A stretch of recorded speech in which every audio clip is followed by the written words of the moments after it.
In our final section, we're going to talk about what we actually do with our data. So we collected our information.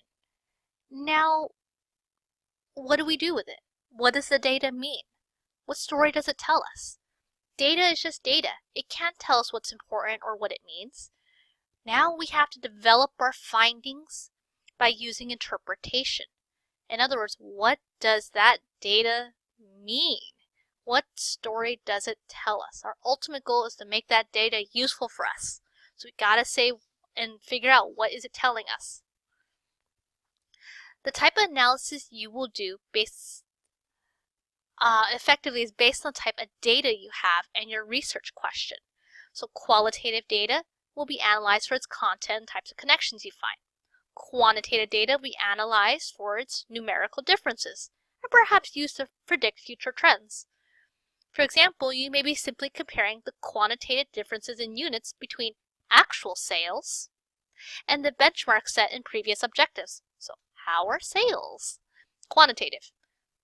But then again, you'll have what factors contribute to sales trends? Qualitative. In terms of categories, and a bit of quantitative as well in terms of how likely each factor affected sales. By the way, I really think the walk through the book about Tony's Pizza offers an excellent way to show how analysis is often an iterative process. So you go back and forth, step by step, where you ask more questions as you read what the data seems to be telling you. In effect, you'll read a symptom. You ask why, and you determine a possible reason. So the possible reason then leads to a way to actually answer the question through the data. For example, we look through the problem of, sales. There's a problem of sales for Tony's Pizza. And maybe we'll consider if it's that certain households that we have to look at, and maybe household size. And we can, at each point, look up relevant data as necessary. We can keep looking. As you can see, the analysts kept looking until they discovered the particular problem behind all those symptoms. You can see. Because they did this, they can then focus on that particular segment within the target market to make sure their mix was targeted at the right people for the right reasons. This study was exploring how a young person uses technology. Notice how they make note of different words, activities, and idioms. It's the content and connections that are important. Notice how many different times, activities, and motivations we get just by having her discuss her daily life. Qualitative coding is very good at exploring what's out there, particularly if you don't know too much about the setting or the consumption in question. Then you can later use these to better inform any quantitative research you might want to do. Certain basic issues are critical in assessing the quality of a research project, and data interpretation. First, as discussed in our sampling section earlier, you need to assess what your sample can actually tell you. The more your sample likely represents an accurate subset of the larger population, the more likely you can safely generalize what you found for the subset will be what you find in the population. So again, the better your sample that represents this larger population, the better you can say what you found here can be found in the population. Another key issue is what's called validity. So the extent to which data measures what it is intended to measure. Did you measure what you wanted to measure? So for example, previous studies used to measure religiosity, so how religious are you, used to only measure it through church attendance. We have since learned that people freely do not use this measure very much, where they say, well, I feel pretty religious, even if I don't go to church very often. Nor have we often found it's a good predictor. So we literally find that church attendance is not associated with certain things. So we have to better look at what key indicators are actually being used and what other factors there are. How about another example? What about if you tried to measure interest in a brand based on how many toys purchased or movies watched? Then again, you might try perhaps rewatches or how much they participate in talking with others on social media about it. So you can see that brand interest, you gotta see how you want to actually measure it and what you want the data to tell you. So this may be important if you're trying to cultivate a brand for its aspirations, where you anticipate there will be people who cannot yet buy, but someday they will. Here's another quick example. What if you tested road use only on weekends to see how popular a road was? You'll have incomplete data. There may be much more traffic during the weekdays or perhaps even just rush hour. So you got to make sure what you measure is what you want to measure, that they are valid for your question. Something that is also an issue with research is that research results are always just estimates at a particular point or points in time. You will have to determine how close you think your measurement is to the actual true value in real life. And that's what we get when we call confidence intervals. This is a range on either side of an estimate that is likely to contain the true population value. You probably hear these a lot when we talk about them for polling numbers. In sum, do your research with care. A lot of ways for it to go wrong, whether because you did not collect the data right, you did not interpret the data right, you were not collecting from the right people or places, and so on. So key thing, how certain am I and who can I generalize to? Here's another important part of findings. It's often asking, what caused what to happen? It's important to understand correlation versus causation. That is the way relations can be connected. So correlation up here is when there's a relationship between two variables. The more hot dogs that are purchased, the more ketchup that is also purchased. Perhaps the more whitefish that is sold, the less shrimp that is purchased. Causation is where a variable producing an effect in another variable, where we can actually say perhaps that buying more hot dogs leads to more purchases than ketchup, and whitefish that is sold, maybe that is causing less shrimp to be purchased. But then again, it could be the opposite, where it's less shrimp is purchased because it's just less available or more expensive, and therefore that's why whitefish was bought instead. So they're not the same. Causation is where one variable produces an effect in another. Correlation means they tend to co-occur together. So now the answer is, why do they covary? Why do they tend to work together? Something that is often something you need to remember is there could be a third factor at work. Just because you see two factors work together or go up and down together doesn't mean that they're the reason for each other. So for example, the more firefighters at a fire, the more damage is done. Okay, you can imagine that the firefighters are causing the fire or the damage. There is a third variable. Is the nature of the fire that caused the damage and the increase in the number of firefighters. So that third variable is just the size of the fire that is causing both damage and the number of firefighters that have to be present. Here's another one. Well, the more ice creams that are sold, the more drownings that occur. As you can imagine, the third factor is likely that it is summer, which both leads to more ice cream being sold and more people out swimming. It's not the ice cream that's causing the drownings. Something that often happens is sometimes they just do. You sometimes see things that correlate. And so in the notes, there is something called spurious correlations that you can look at. So for example, the increase of social media users contributed to Greece's debt crisis. And this was just correlation, but separate variables were actually causing each. So cause and effect. Here's another example. Let's take a look at our little alien guy. He's observing humans around November.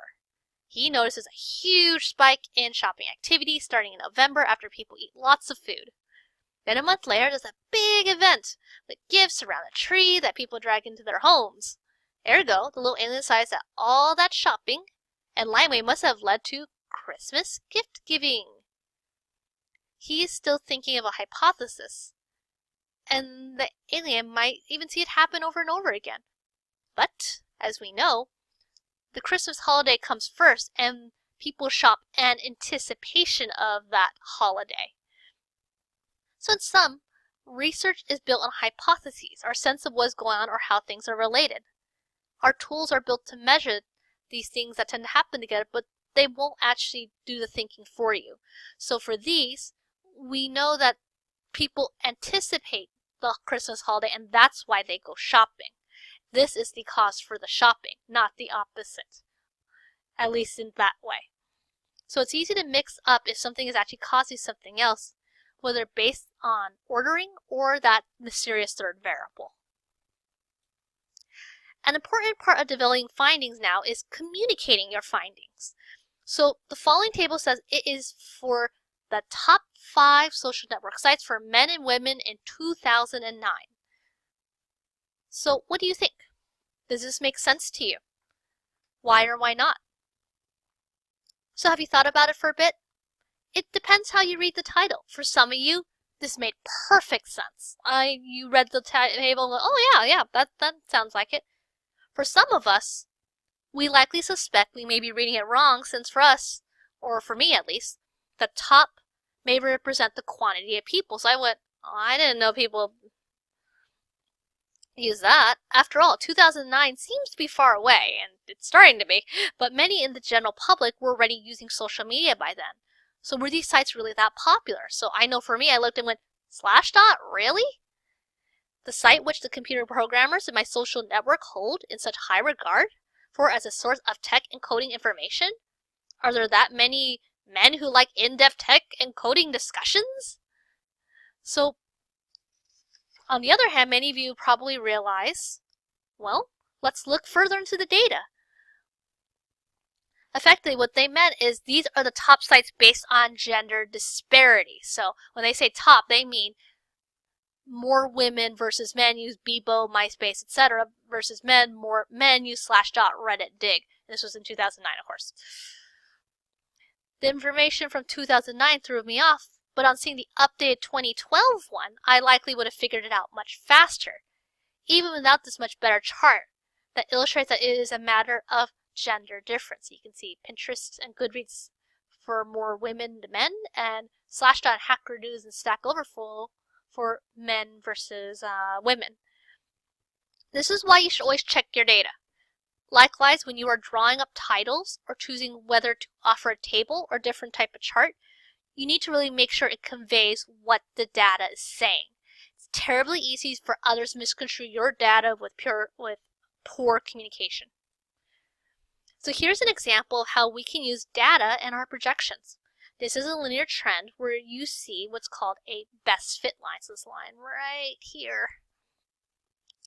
And so it is largely the one with the red dots. So the line tries to stick as closely as it can to here and then keeps going. So big idea is that you try to minimize the distance between the given actual values we had at the time and then assume that it's going to grow in the same way.